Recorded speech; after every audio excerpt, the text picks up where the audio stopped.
రాజకీయంగా పెద్ద ఎత్తున ఆనాడు అన్న ఎన్టీఆర్ 1982లో బీసీ సోదరులకి సీట్లు ఇచ్చి గెలిపించి మళ్ళీ కీలకమైన శాఖలు కూడా బీసీ సోదరులకి ఆనాడు ఇస్తాం జరిగింది. తెలుగుదేశం పార్టీ వ్యూహం ఒకటే, బీసీ సోదరులు బలహీన వర్గం కాదు, బలమైన వర్గం అని. స్థానిక సంస్థ ఎన్నికల్లో ఆనాడు అన్న ఎన్టీఆర్ 24% రిజర్వేషన్ ఇస్తే అది 34% చేసిన వ్యక్తి చంద్రబాబు నాయుడు గారు.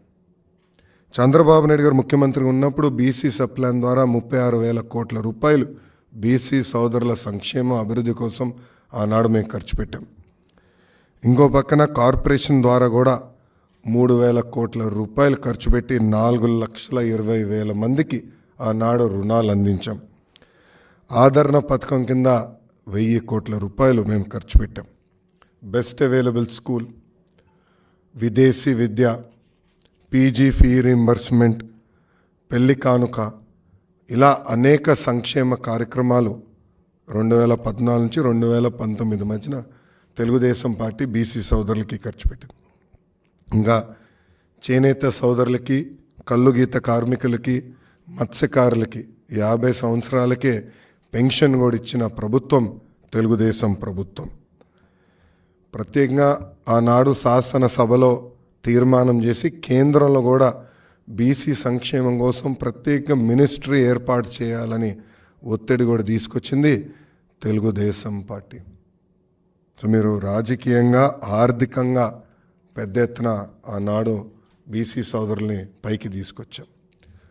2019 ఎన్నికల్లో తెలుగుదేశం పార్టీ ఓడిపోయినా బీసీ సోదరులను ఉపకులాల వారిగా నాయకత్వాన్ని ప్రోత్సహించేదానికే సాధికార కమిటీలు వేసి వాళ్ళ నాయకత్వాన్ని ఎతికి వాళ్ళకు కూడా ఒక వేదిక ఏర్పాటు చేసింది తెలుగుదేశం పార్టీ. ఈ 2019లో వైకాపా ప్రభుత్వం అధికారంలోకి వచ్చిన తర్వాత పెద్ద ఎత్తున బీసీ సోదరుల్ని ఇబ్బంది పెట్టారు. ఒక మాటలో చెప్పాలంటే అనేక మంది బీసీ సోదరులను కూడా చంపేసింది ప్రభుత్వం. స్థానిక సంస్థ ఎన్నికల్లో 10% రిజర్వేషన్ తగ్గించి 16,000 మంది బీసీలకి అవకాశాలు లేకుండా చేసింది ఈ ప్రభుత్వం. 8,000 ఎకరాలు బీసీ సోదరుల చేతుల్లో ఉన్న అసైన్డ్ భూములను కూడా వెనక్కి తీసుకుంది ఈ ప్రభుత్వం. ఆదరణ పథకం క్యాన్సిల్ చేశారు. గత ప్రభుత్వం తీసుకున్న 10% డిపాజిట్ కూడా తిరిగి ఇవ్వలేదు ఈ ప్రభుత్వం. ఇది నేను చెప్తాం కాదు, లబ్ధిదారులు ఎవరికైతే ఆదరణ పథకం ద్వారా పనిముట్ల అందాల్సి ఉందో వాళ్ళు నేను పాదయాత్ర చేస్తున్నప్పుడు నన్ను కలిసి వాళ్ళు నాకు చెప్పారు. 56 కార్పొరేషన్లు ఏర్పాటు చేసుకున్నామని చెప్తున్నారు. నిధులు లేవు, విధులు లేవు. పాప ఆ కార్పొరేషన్ చైర్పర్సన్కి, డైరెక్టర్లకి జీతాలు ఇచ్చే పరిస్థితిలో ఈ ప్రభుత్వం లేనే లేదు.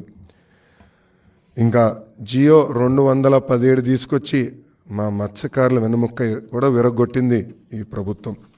ఇంకా యాప్కో కూడా డిఫంక్ట్ అయిపోయింది. సొసైటీలకి బకాయిలు పెట్టింది ప్రభుత్వం. పట్టు రైతులకి కనీసం సబ్సిడీ కూడా ఇచ్చే పరిస్థితిలో ఈ ప్రభుత్వం లేదు. ఇంకా బీసీ సోదరుల పైన పోరాడుతున్న, అంటే బీసీ సోదరుల తరపున పోరాడుతున్న తెలుగుదేశం పార్టీ బీసీ నాయకత్వం పైన కూడా అనేక కేసులు పెట్టారు. వేదికమైన పెద్దలందరిపైన కూడా కేసులు పెట్టారు. మీరు చూస్తే యనమల రామకృష్ణ గారు ఒక పెళ్లికి వెళ్ళినందుకు SC/ST కేసు పెట్టారు. అయ్యన్న పాత్రుడు గారి పైన ఏకంగా రేప్ కేసు పెట్టారు. ఇంకా కొల్లు రవీంద్ర గారిని, అచ్చెన్నాయుడు గారిని కూడా ఎలా ఇబ్బంది పెట్టారో ఆంధ్ర రాష్ట్ర ప్రజలు, ప్రత్యేకంగా మా బీసీ సోదరులందరూ చూశారు. ఒక మాటలో చెప్పాలంటే బీసీ సోదరుల ద్రోహి ఈ జగన్. అమర్నాథ్ గౌడ్ అన్న కుర్రోడు కేవలం వాళ్ళ అక్కని వైకాపా నాయకుల పిల్లలు ఏడిపిస్తున్నారని ఊరు పెద్దలకి వెళ్ళి చెప్పాడు. అది తెలుసుకున్న తర్వాత అమర్నాథ్ గౌడ్ చదువుకుంటున్న పుస్తకాల నుంచి కాగితాలు చింపి అతని నోట్లో కుక్కేసి బతుకుండగా కాలు చేతులు కట్టి పెట్రోల్ పోసి తగలబెట్టి చంపేసింది ఈ ప్రభుత్వం. ఆ కుటుంబాన్ని కనీసం పరామర్శించేదానికి ఈ ప్రభుత్వానికి మనసు రాలి. ముఖ్యమంత్రి గారు వెళ్ళలేదు అక్కడికి. ఇప్పుడు పరిస్థితి ఎలా ఉందంటే, ఆ హత్య చేసిన అబ్బాయి ఈరోజు బయట తిరుగుతున్నాడు, ఆ కుటుంబాన్ని వేధిస్తున్నాడు. ఆ అబ్బాయికి బెయిల్ వచ్చిన తర్వాత ఊరిలోకి వెళ్తే ఊరేగింపులో వైకాపా నాయకులు అతని ఇంటికి తీసుకెళ్లారు. ఇది ఒక ఉదాహరణ. ఇలా అనేక ఘటనలు రాష్ట్ర వ్యాప్తంగా బీసీ సోదరులపైన జరిగినాయి. ప్రొద్దుటూరులో మనందరం చూసాం. తెలుగుదేశం పార్టీ పద్మశాలి నాయకుడు నందం సుబ్బయ్య, అతను అక్కడున్న ఎమ్మెల్యే వ్యతిరేకంగా పోరాడినందుకు పిలిచి మరి పొద్దున పూట నరికి చంపేశారు. అసలు ఎలాంటి వాతావరణం సృష్టించారంటే, ఆ శవాన్ని చూసేదానికి మనుషులు లేదానికి భయపడ్డారు. కేవలం భార్య అప్రజిత నిలబడింది కనుకనే ఆ కుటుంబం ఈరోజు న్యాయ పోరాటం చేయగలుగుతుంది. ఇలా అనేక ఘటనలు ఆంధ్ర రాష్ట్రంలో జరిగినాయి. ఎక్కడ కానీ ఈ ప్రభుత్వం స్పందించలేదు. శ్రీకాళహస్తి నియోజకవర్గంలో నేను పాదయాత్ర చేస్తుంటే మునిరాజమ్మ అనే రజక మహిళ వచ్చి ఈ ప్రభుత్వం వ్యతిరేకంగా మాట్లాడినందుకు, వాయిస్ ఇచ్చినందుకు అక్కడున్న ఎమ్మెల్యే వెళ్ళి ఆమె షాప్ని ధ్వంసం చేశాడు. చివరికి అతని కాలు పట్టుకుంటే తప్ప నిన్ను నేను క్షమించానని చెప్పే పరిస్థితికి వచ్చాను.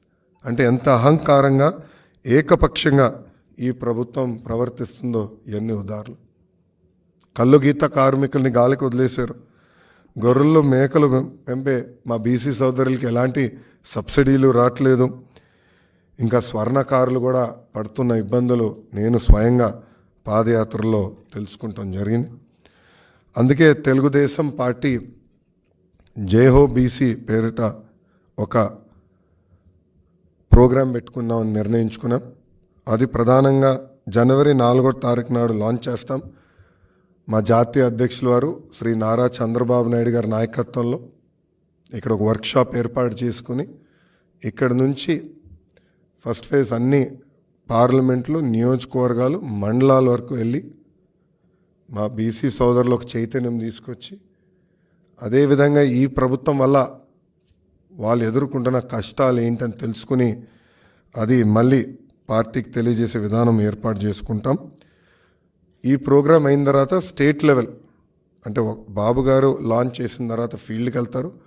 ఫీల్డ్ ప్రోగ్రాం పూర్తయిన తర్వాత స్టేట్ లెవెల్ ఒక సభ పెట్టుకొని బీసీ సోదరులకి ఒక ప్రత్యేకంగా మేనిఫెస్టో కూడా విడుదల చేయాలని తెలుగుదేశం పార్టీ నిర్ణయించింది.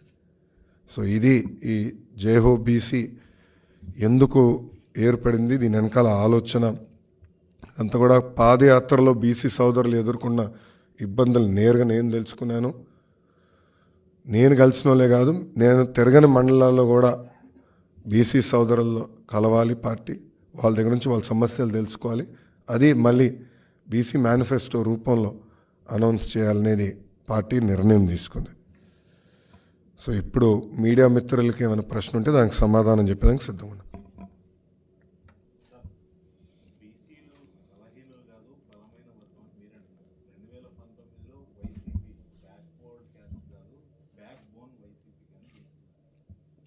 అందుకే కదా, బ్యాక్ బోన్ అనే కదా వాళ్ళు 10% స్థానిక సంస్థ ఎన్నికల్లో రిజర్వేషన్ తగ్గించారు. బ్యాక్ బోన్ అనే కదా కార్పొరేషన్కి నిధులు లేకుండా, విధులు లేకుండా తయారు చేశారు. ఒక్క ఆదరణ పథకం ద్వారా ఒక్క పనిముట్టు ఇవ్వలేదు ఈ ప్రభుత్వం. కళ్ళు గీత కార్మికుల్ని గాలికి వదిలేశారు. ఇంకో పక్కన మీరు చూస్తే వాళ్ళ సొంత బడుగు బలహీన వర్గాలు చెందిన ఎమ్మెల్యేలు ఈరోజు మాకు సరైన గౌరవం దక్కట్లేదని చెప్పే పరిస్థితి వచ్చింది. నిన్న వాళ్ళ ఎమ్మెల్యేనే మాట్లాడారు, ఆ వీడియో కూడా బయటకు వచ్చింది. సో పార్థసారథి గారు మాట్లాడారు. ఎన్ని వాస్తవాలు ఎన్ని బయటకు వస్తున్నాయి కదా. సో మాటలకి చేతలకి చాలా తేడా ఉంది ఈ ప్రభుత్వంలో. ఇది మీరే చూస్తున్నారు, ఇన్ని దాడులు జరిగినాయి.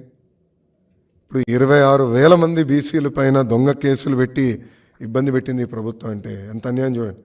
ఏకంగా బీసీ సోదరుల పైన ఎస్సీ ఎస్టీ కేసు పెట్టి ఈరోజు ఏ జైలుకి వెళ్ళినా ఎక్కువ శాతం ఉండేది బీసీ సోదరులు. అంటే ఈ ప్రభుత్వం అంత వేధిస్తుంది. వేదిక మీద ఉన్న పెద్దలు కొంతమంది గురించి నేను ఈరోజు వివరించాను. ఇలా రాష్ట్ర వ్యాప్తంగా జరుగుతున్నాయి. సో చాలా ఏకపక్షంగా ఈ ప్రభుత్వం వ్యవహరిస్తుంది. సో అందుకే బీసీ సోదరులు కూడా చైతన్యం తీసుకురావాలి. మేము కూడా కొన్ని హామీలు ఇచ్చా పాదయాత్రలో. ఒకటి, బీసీ సోదరుల రక్షణ కోసం ఒక ప్రత్యేక రక్షణ చట్టం తీసుకొస్తాను. అంటే ఎస్సీ ఎస్టీ అట్రాసిటీస్ యాక్ట్ తరహా ఒక ప్రత్యేక రక్షణ చట్టం తీసుకొస్తాను. రెండోది, ఇప్పుడు కాస్ట్ సర్టిఫికేట్ అనేది పర్మనెంట్గా ఉండట్లా. ప్రతిసారి మా బీసీ సోదరులు మేము బీసీ సోదరులను చెప్పుకోవాల్సిన పరిస్థితి వస్తుంది. ఎందుకు ఉండాలి అలా? పర్మనెంట్ కాస్ట్ సర్టిఫికేట్ ఇస్తామని కూడా హామీ ఇచ్చా. రెండోది, టెక్నాలజీతో అనుసంధానం చేసి ఇప్పుడు బటన్ నొక్కితే భోజనం ఇంటికి వస్తుంది, బటన్ నొక్కితే క్యాబ్ ఇంటికి వస్తుంది, బటన్ నొక్కితే కాస్ట్ సర్టిఫికేట్ ఎందుకు రావట్లా?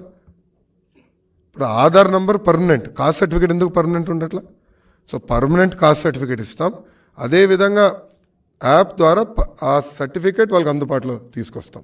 సో ఏ ప్రభుత్వ ఆఫీస్ చుట్టూ తిరగకుండా అది అందజేసే బాధ్యత మేము తీసుకుంటామని చెప్పా. మూడోది, ఉపకులాల వారిగా దామాషా ప్రకారం ఉపకులాల వారిగా నిధులు కేటాయించి ఆ నిధులు స్వయం ఉపాధి ఆ కులాల్లో ఉన్న బీసీ సోదరులకి సంక్షేమం కోసమే ఖర్చు పెడతామని కూడా చెప్తాం జరిగింది.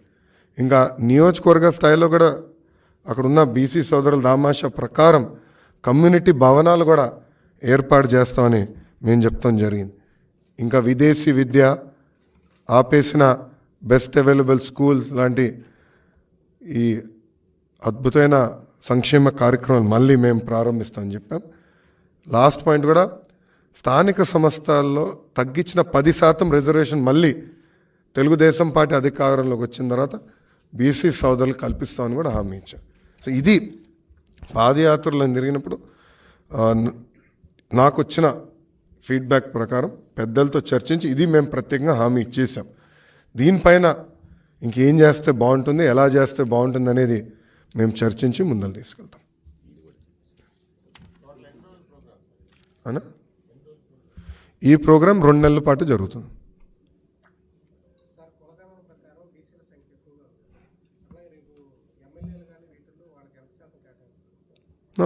నాడు నేడు ఎప్పుడు బీసీ సోదరులకి ఎక్కువ సీట్లు ఇచ్చింది తెలుగుదేశం పార్టీ. అటు కౌన్సిల్లో కానివ్వండి, అసెంబ్లీలో కానివ్వండి, నామినేటెడ్ పోస్ట్లో కానివ్వండి, పెద్ద ఎత్తున బీసీ సోదరులకే మేము సీట్లు ఇచ్చాం.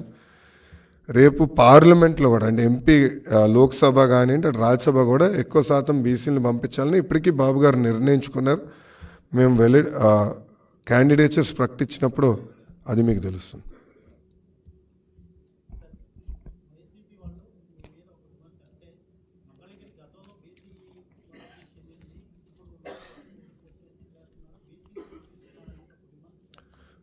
రెండుసార్లు వైకాపా పార్టీ నుంచి మంగళగిరిలో ఎవరు గెలిచారండి? ఆయన పేరేంటండి? ఆల రామకృష్ణారెడ్డి గారు. సో ఇప్పుడు సడన్గా ఓడిపోతున్నామని తెలిసి లేచి ఏదో మ్యాజిక్ చేయాలని ప్రయత్నిస్తే అది ఫెయిల్ అవుతుంది. వాళ్ళ పార్టీ 2 సార్లు ఇచ్చింది కదండి. ఆల రామకృష్ణారెడ్డి గారికి 2 సార్లు టికెట్ ఇచ్చింది కదా, 2014, 2019. మళ్ళీ నైతిక హక్కు వాళ్ళకి ఎక్కడుంటుందండి? రెండోది, వాళ్ళు ఇప్పుడు ఏం చేస్తున్నారు? ఓడిపోయే సీట్లన్నీ ఇస్తున్నారు బీసీ సోదరులు, గెలిచే సీట్లంతా వాళ్ళ ఒక్క సామాజిక వర్గం ఇచ్చుకుంటున్నారు. అది కరెక్టా? అడుగుతున్నా.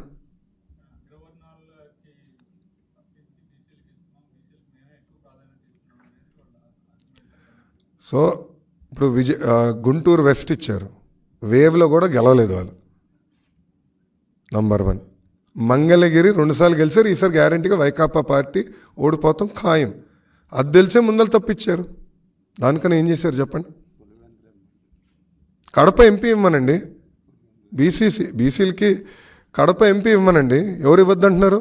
గెలిచే సీటు కదా, గ్యారంటీ గన్ షాట్ సీట్ కదా, సొంత బంధువు కాదని ఇవ్వమనండి, అప్పుడు ఒప్పుకుంటా. ఓకే, గెలిచే సీటు ఉంది కదా పులివెందల, అది ఇవ్వమనండి. అరే ఓడిపోయే సీట్లు బీసీ సోదరులకి ఇచ్చి మేదో న్యాయం చేస్తున్నాం, పొడి చేస్తున్నాం అంటే ఎవరు నమ్ముతారు స్వామి? ఇక్కడ అడుగుతున్నా, ఎవరు నమ్ముతారు? ఇప్పుడు గతంలో గెలిచిన చిలుకలూరుపేట సీటు కాదని ఎప్పుడు గెలవని వెస్ట్కి తీసుకొచ్చి అభ్యర్థిని పెడితే ఎట్లా వర్కౌట్ అవుతుంది?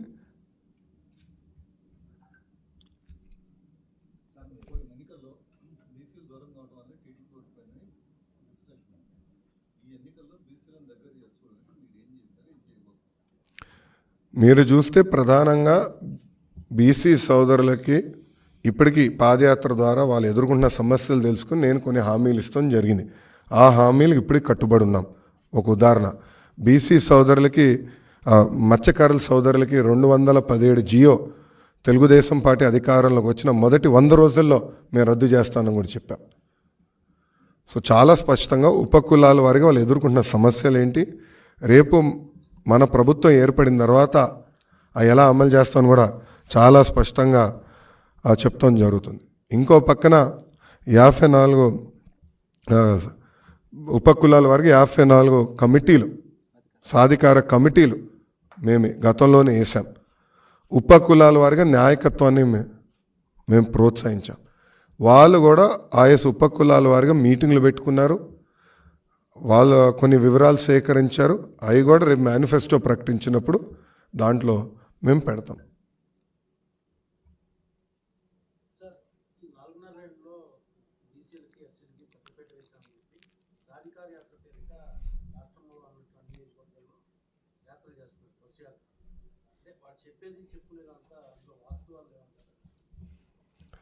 ఒక్క లోన్ వచ్చిందని నిరూపించమనండి. ఒక్క బీసీ సోదరికి లోన్ ఇచ్చారని ప్రభుత్వం నిరూపించమనండి. ఒకరే ఒకరికి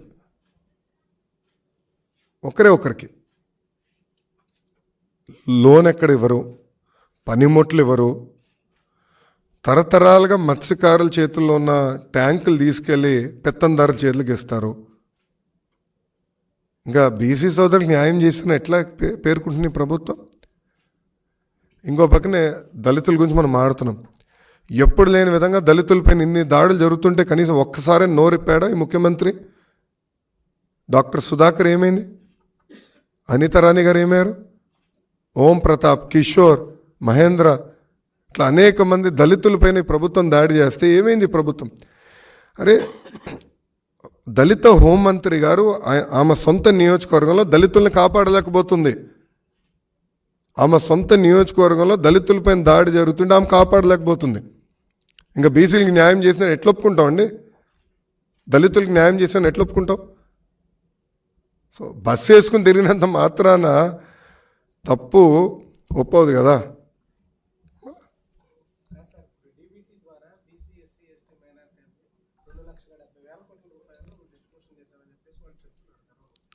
డీబీటీ కనిపెట్టాడు స్వామి, బటన్ జగన్ కనిపెట్టాడా? 2009 ఎన్నికల మేనిఫెస్టోలో ఆనాడు తెలుగుదేశం పార్టీ డీబీటీ ప్రకటించింది. అది 2014లో మేము అమలు చేశాం. ఇప్పుడు బీసీ కార్పొరేషన్ ఎందుకు ఏర్పాటు చేస్తామండి? బీసీ సోదరుల్ని పేదరికం నుంచి శాశ్వతంగా బయటికి తీసుకొచ్చేదానికే సంక్షేమ కార్యక్రమాలు చేస్తాం, స్వయం ఉపాధి కల్పిస్తాం. సో సబ్సిడీ ద్వారా లోన్లు అందజేస్తాం, పనిముట్లు అందజేస్తాం. అది మా ఎజెండా. అది ఈ ప్రభుత్వం ఎక్కడ చేసింది నాకు చెప్పమనండి. అంటే రొటీన్గా ఇచ్చే పెన్షన్లు, అరకొర ఇచ్చే స్కూల్ ఫీ రీంబర్స్మెంటు, అర్ధ వడ్డీ, ఇవన్నీ దాంట్లో రాసేసుకుని బీసీలకి మేము న్యాయం చేసామంటే ఇది ఎంతవరకు కరెక్ట్? మేము చూసాం కదా, మా కౌన్సిల్ ఉన్నప్పుడు మాకు కూడా పుస్తకాలు ఇచ్చేవారు కదా, అయ్యే ఉండేది. కానీ ఒక్క లోన్ ఇవ్వలా. అంతెందుకు దళితులకు అయితే దళితులకు రావాల్సిన 27 సంక్షేమ కార్యక్రమాలు రద్దు చేసింది ఈ ప్రభుత్వం. దాని గురించి మాట్లాడమందాం. బీసీ సోదరులకు ఎందుకు విదేశీ విద్య కట్ చేసింది? పీజీ ఫీ రీంబర్స్మెంట్ ఎందుకు కట్ చేసింది? బెస్ట్ అవైలబుల్ స్కూల్ ఎందుకు కట్ చేసింది? కనీసం ఆంధ్ర రాష్ట్రంలో ఒక్క కమ్యూనిటీ భవనం కూడా పూర్తి చేయలేదండి. 80% పనులు తెలుగుదేశం పార్టీ అధికారంలో ఉన్నప్పుడు పూర్తి చేశాం. మిగిలిన 20% పనులు కూడా పూర్తి చేయలేదు ప్రభుత్వం. నేను అనేక సెల్ఫీలు కూడా దిగి చూపించా పాదయాత్రలో. మళ్ళీ వీళ్ళెట్లా క్లెయిమ్ చేస్తారండి న్యాయం చేశామని? అది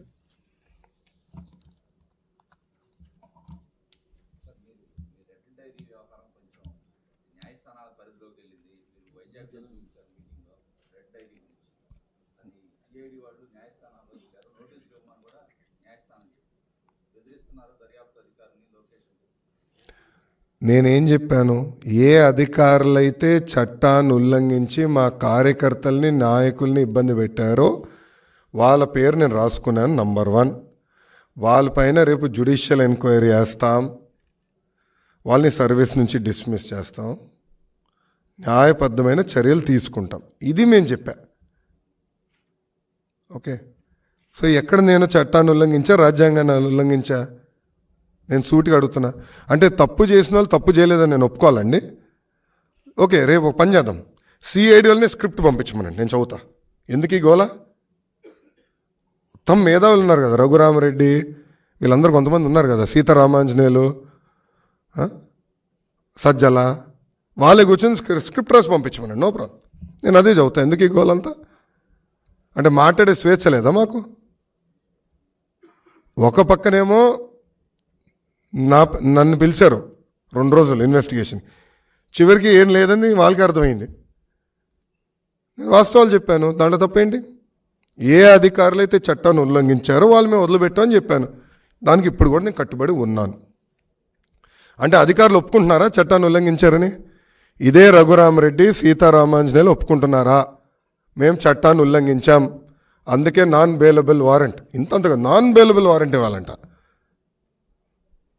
చూడండి ఎట్లా బెదిరిస్తున్నా. అంటే ఈ ప్రభుత్వం పైన మేము చేస్తున్న పోరాటం తప్ప, ఒక ముఖ్యమంత్రి మెంటలోడు కనుక సైకో అంటాం మేము తప్ప, అంటే వాళ్ళు స్క్రిప్ట్ ఇస్తే మేము చదవాలా? అంటే అమర్నాథ్ గౌడ్ అక్కని మేము చదివిస్తున్నాం, మేము చేసిన నేరం అది ఎట్లా కుదురుతుందండి? ఇది నేను వాస్తవాలు మాట్లాడు, నేను దానికి ఇప్పుడు కూడా కట్టుబడి ఉన్నా.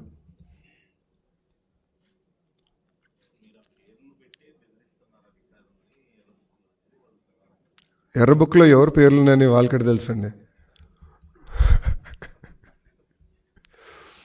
అంటే వాళ్ళు చట్టం ఉల్లంఘించారని రఘురామరెడ్డి, సీతారామాంజనేయులు ఒప్పుకుంటున్నారా?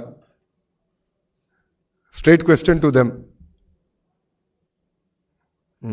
వెనకాల కూర్చుని వీళ్ళిద్దరూ చాలా తెలివైన ఆఫీసర్లు అండి. కింద వాళ్ళందరినీ బలిపసులు చేస్తున్నారు. చేయాల్సింది ఏదో పనులంతా వీళ్ళిద్దరు చేస్తారు, ఇతర ఆఫీసర్లని ఇబ్బంది పెడుతున్నారు. ఎందుకంత భయపడుతున్నారు? తప్పు చేయలేదంటే తప్పు చేయలేదు, అవును జ్యుడిషియల్ ఎంక్వైరీ అవుతుంది, వాట్ ఈస్ దేర్? అక్కడ నిరూపించుకోమని. లేదు సార్ మేము తప్పు చేయలేదు, ఫస్ట్ ఆఫ్ ఆల్ వాళ్ళ పేరు పెట్టారు, నేను ఎక్కడ చెప్పాను? ఎందుకంత భయపడుతున్నారు? వాళ్ళు తప్పు చేసిన అధికారులు భయపడతారు, సింపుల్. వాళ్ళు తప్పు చేశారు లేదో వాళ్ళు తేల్చుకోమని.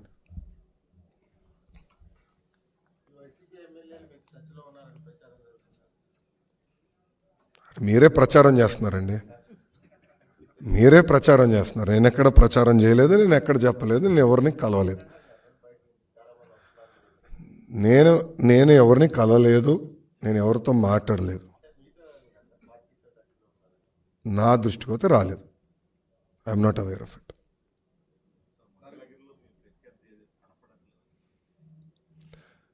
అంటే అది మంగళగిరిలో పాపం ప్రజలు అనేక ఇబ్బందులు ఎదుర్కొంటున్నారు. ఒకటి, మంగళగిరి తాడేపల్లి మున్సిపల్ కార్పొరేషన్ కనీసం ఎన్నికలు కూడా ఈ ప్రభుత్వాలు జరపలేదు. సో అటు పక్కన అది జరగలేదు. ఎమ్మెల్యే గారేమో ఇప్పుడు ఇంకా ఈ పార్టీ ఉండదని ఆయన డిసైడ్ అయిపోయి ఆయన కూడా వదిలేశారు. దానివల్ల తీవ్రంగా ఇబ్బంది పడేది ప్రజలు, మా మంగళగిరి ప్రజలు. సో ఇంకా 3 నెలలే కదా ఈ ప్రభుత్వం టైం, డెడ్ లైన్ దగ్గర పడుతుంది. ఈ ప్రభుత్వం ఇంటికి వెళ్తాం ఖాయం. తప్పనిసరిగా మళ్ళీ గతంలో ఏదైతే హామీలు మంగళగిరికి ఇచ్చిందో దానికి నేను కట్టుబడిన మంగళగిరిని అభివృద్ధి చేస్తా.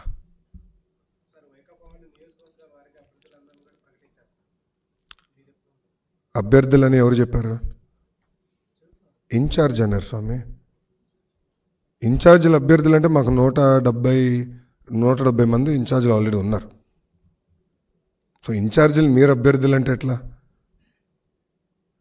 ఇంకో మాట అడుగుతున్నా. ఇప్పుడు ఒకటి ఇంట్లో చెత్త ఉందండి, ఇప్పుడు నా ఇంట్లో చెత్త ఉంది.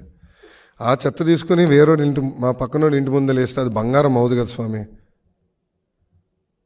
ఇప్పుడు ముఖ్యమంత్రి గారే స్వయంగా వాళ్ళ మంత్రి గారు చిలకలూరుపేటలో చెత్త అని తేల్చేశాడు. మంత్రి గారే చెత్త అన్నాడు, అంతే కదా అని అర్థం. ఆమెను తీసుకెళ్ళి గుంటూరు వెస్ట్లో వేస్తే బంగారం అవుతుంది కదా.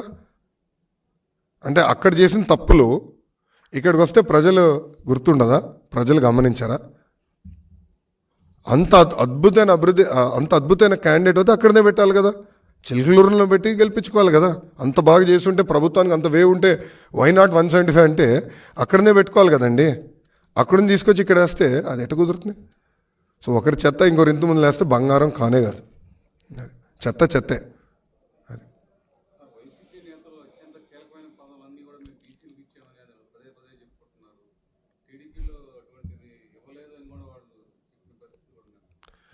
అన్న వాస్తవాలు నాకన్నా మీకే బాగా తెలుసు. శాసనసభలో కానీ శాసన మండలిలో కానీ అటు పక్కన పార్లమెంట్ లోక్సభ రాజ్యసభలో కూడా పెద్ద ఎత్తున బీసీలని ప్రోత్సహించింది తెలుగుదేశం పార్టీ. టీటీడీ చైర్పర్సన్ చేసింది బీసీలకే ఇచ్చింది తెలుగుదేశం పార్టీ. తుడా చైర్పర్సన్ చేసింది తెలుగుదేశం పార్టీ. అనేక కీలకమైన పదవులు మేము బీసీ సోదరులకే ఇచ్చాం. ఇప్పుడు టీటీడీ చైర్పర్సన్ ఎవరో నాకన్నా మీకే బాగా తెలుసు. 2 టర్మ్స్ ఏ సామాజిక వర్గంకి ఇచ్చారో నాకన్నా మీకే బాగా తెలుసు. ఈ వాస్తవాలను చర్చించడానికి మేము అందరం సిద్ధంగా ఉన్నాం. ఎప్పుడో చెప్పా. నిన్న మన కొల్లు రవీంద్ర గారు కూడా ఛాలెంజ్ చేశారు మంత్రి గారు. మిమ్మల్ని మంత్రి గారు ఎందుకు రాలా అడుగుతున్నా, మంత్రిని ఎందుకు రాలా? పాపం అంగన్వాడీ వాళ్ళు వాళ్ళని గైరవ్ చేశారు. అందుకే భయపడిపోయాడు బయటకు వచ్చేదాన్ని. ఇంట్లో పడుకున్నాడు మంత్రి. అది పరిస్థితి.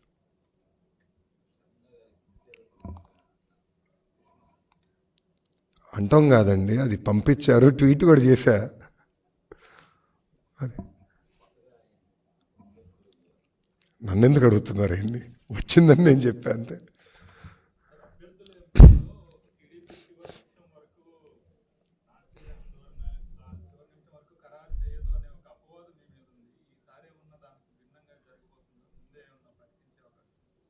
జనరల్గా ఒక పార్టీ, తెలుగుదేశం పార్టీ కోడ్ అంటే ఎలక్షన్స్ షెడ్యూల్ అనౌన్స్ చేసిన తర్వాత అభ్యర్థులను అనౌన్స్ చేస్తూ జరుగుతుంది. జనరల్గా ఏ రాజకీయ పార్టీ అయినా మెజారిటీ క్యాండిడేట్స్ అట్లనే అనౌన్స్ చేస్తారు. వైకాపా కూడా అంతే. గతంలో వైకాపా అంతే, కాంగ్రెస్ అంతే, ఇతర పార్టీలు కూడా అంతే. సో మా పార్టీ పరంగా ఇంటర్నల్గా కొన్ని నియోజకవర్గాలు ఆల్రెడీ చంద్రబాబు నాయుడు గారు చాలా స్పష్టంగా చెప్పేశారు. మీరు అభ్యర్థులు మీరు వెళ్ళి పని చేసుకొని జాగ్రత్త చేసుకోండి అని చాలామంది చెప్పేశారు. సో ఎవరు వాళ్ళ పనులు చేసుకుంటున్నారు. అప్రాపరేట్ టైం తప్పనిసరిగా మా అధ్యక్షులు వారు ప్రకటిస్తారు.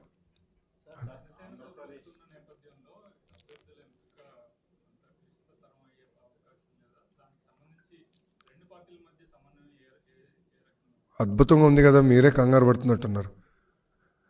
మీడియా మిత్రులే కంగారు పడుతున్నారు. మాకు సమన్వయం లేదని మీరెట్లా తెలుస్తారు? మేము కలిసి పని చేస్తున్నాం, ప్రోగ్రాములు చేసుకున్నాం, యాక్టివిటీ జరుగుతుంది. బాబు షూరిటీ భవిష్యత్ గ్యారంటీలో అటు జనసేన వాళ్ళు ఇటు తెలుగుదేశం వాళ్ళు కలిసి తిరుగుతున్నారు. ఎక్కడ గొడవలు లేవు. సో ఎందుకు భయపడాల్సిన అవసరం ఉంది? సమన్వయం లేదని మీరెట చెప్తారు? అది పండగ తర్వాత అనౌన్స్ చేస్తారండి.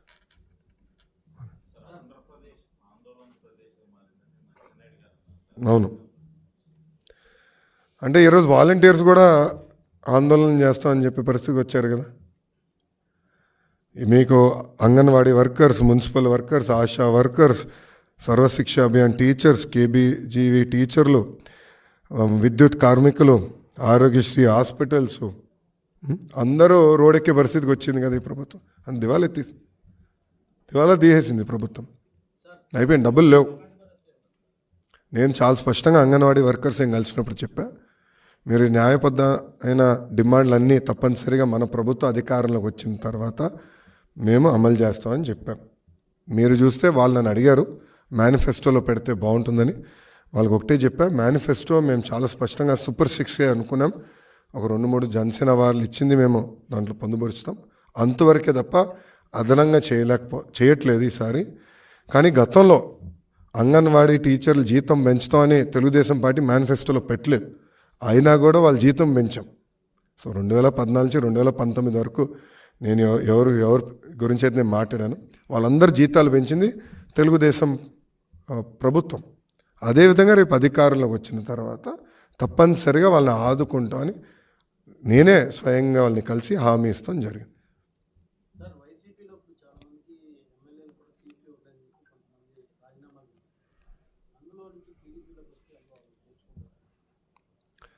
అది candidate to candidate Telugu Desam party మా జాతీయ అధ్యక్షులు వారు నిర్ణయిస్తారు.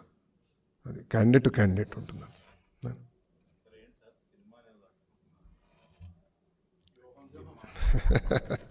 మాకు కూడా ప్రతివ్యూహం ఉంటుంది కదా.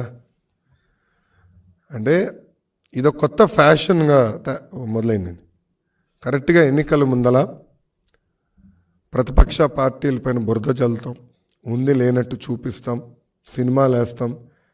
ఇది చూస్తే ఈ సినిమాకి అయ్యే బడ్జెట్ మొత్తం ఏకంగా సైకో జగన్ నుంచి వస్తుంది, ప్రతి రూపాయి వస్తుంది. ఇప్పటికీ ప్రొడ్యూసర్ గారు, డైరెక్టర్ గారు ఐ థింక్ మూడు సార్లు కలిసినట్టున్నారు జగన్. నిన్న మీరు చూస్తే ఆయన తరపున, అంటే రామ్ గోపాల్ వర్మ గారి తరపున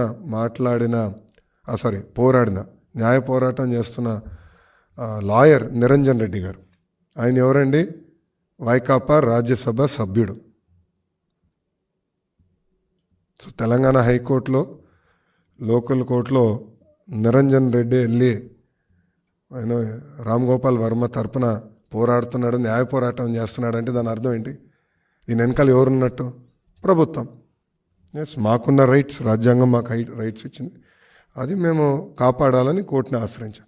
నిజంగానే సినిమా తీయాలంటే హూ కిల్డ్ బాబాయ్ తీయచ్చు, కోడి కత్తి పైన తీయచ్చు, ప్యాలెస్లో జరుగుతున్న అవినీతి పైన తీయచ్చు, లేదంటే ప్యాలెస్ కుట్రల పైన తీయచ్చు. అది చేయకుండా లేనిది ఉన్నట్టు చూపిస్తే తప్పనిసరిగా మేము పోరాడతాం. మాకు రాజ్యాంగం కొన్ని హక్కులు కల్పించింది, ఆ హక్కుల్నే కాపాడాల్సిన బాధ్యత కోర్టుల పైన కూడా ఉన్నాయి.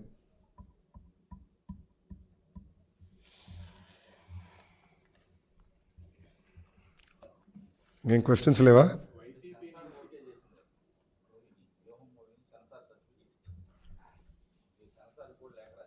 నేను సెన్సార్ బోర్డు స్టేట్కి రాశాను, సెంట్రల్ సెన్సార్ బోర్డు కూడా రాశాను, కానీ వాళ్ళు మేము రాసింది పట్టించుకోలేదు. అందుకే మేము కోర్టుని ఆశ్రయించాం.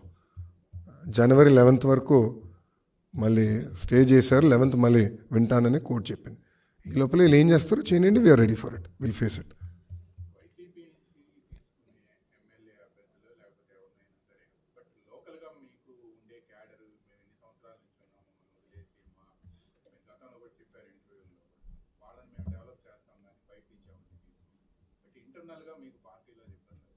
మేము ఎక్కడ తీసుకోలేదు కదండి. ఫండమెంటలీ నేనేంటంటే, నేను ఎక్కడ చెప్పానండి? మీరే అంటున్నారు. నేను ఎక్కడ చెప్పలేదు, వస్తున్నారని నేను చెప్పలేదు, తీసుకుంటున్నాను కూడా నేను చెప్పలేదు. అంటే మీరు ఎజ్యూమ్ చేసుకుని నన్ను ప్రశ్నలు అడుగుతున్నారు, అని ఊహాగానాలు. వస్తే కదా, వస్తే మీరు ఏం చేస్తారు అనే డిస్కషన్. అసలు ఇప్పటివరకు చర్చలే జరగలేదు. మేము మా పనులు చేసుకుంటున్నాం. బాబు షూరిటీ భవిష్యత్ గ్యారంటీలో మేము బిజీగా ఉన్నాం. చంద్రబాబు నాయుడు గారు కుప్పంలో పర్యటిస్తున్నారు, నేను మంగళగిరిలో పర్యటిస్తున్నా.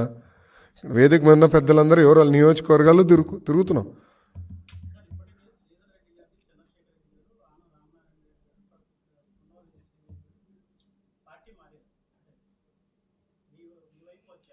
పార్టీలో చేరారు. ఎస్, దాంట్లో ఇన్ఛార్జిగా ఇచ్చింది ఒకరికి, వాళ్ళు పని చేసుకుంటున్నారు, వెళ్తారు, అక్కడ సమన్వయంతో పని చేసుకుంటున్నారు. There is no issue. కార్యకర్తలకు ఇబ్బంది లేదు, నాయకులకి ఇబ్బంది లేదు. అది క్లారిటీ. అది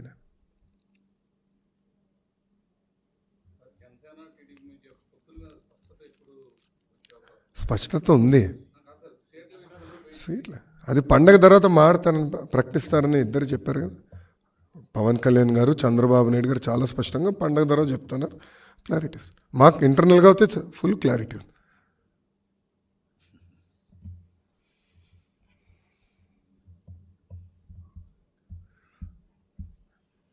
ఏమో టీవీ, నేను ఎన్టీవీ రాలేదు ఈరోజు. అది వచ్చాడు ఇద్దరు పక్కన.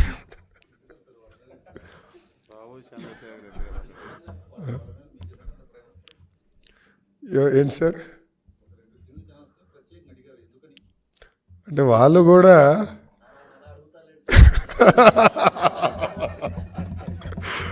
వద్దంటావా దానికైనా?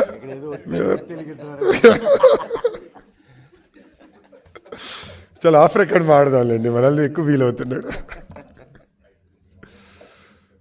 ఓకే, పోస్టర్ రిలీజ్ చేస్తాం. థ్యాంక్ యూ అన్న.